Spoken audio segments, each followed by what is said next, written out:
తిరుపతి దేవస్థానంలో కల్తీ నెయ్యి కల్తీ లడ్డు గురించి వింటానే ఉన్నాం. ప్రతి ఒక్కళ్ళం ఈ విషయం విని చాలా షాక్ అయ్యాం. అంతకు మించి ఏం చేయగలుగుతాం? ఇప్పుడు తిన్నంతకాలం లడ్డూలో నెయ్యి కాని నెయ్యిని వాడారు. దాంట్లో ఇంకా చెప్పాలంటే రసాయనాలు వాడి నెయ్యి వాసన తీసుకొచ్చిన గొప్ప ఘనత వైఎస్ఆర్ ప్రభుత్వానికి చెందుతుంది.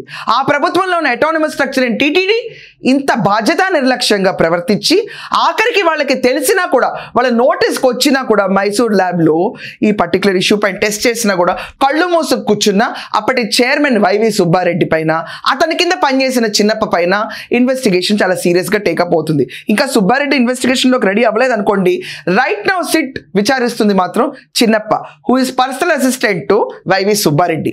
చిన్నప్ప గురించి చూసుకుంటే గనక చాలా చిన్న చితకా పనులు చేసుకుంటూ వైవి సుబ్బారెడ్డి వెనక మళ్ళీ తిరిగి ఒక సర్వసాధారణమైన చిన్న పిఏగా మొదలయ్యి 2014లో ఇతని దగ్గర చేరి 2019లో ఇతనే చక్రం తిప్పడం మొదలుపెట్టి ఢిల్లీ దగ్గర నుంచి ఆఖరికి ఏ లైసెన్సింగ్ ఆఫీసర్ ఏమైనా అవనండి, ఇంకా హై ప్రోటోకాల్ లెవెల్స్ అన్ని వాడి ఒక పెద్ద మనిషిగా ఎదిగిన ఒక చిన్న బుడ్డ పర్సన్ చిన్నప్ప.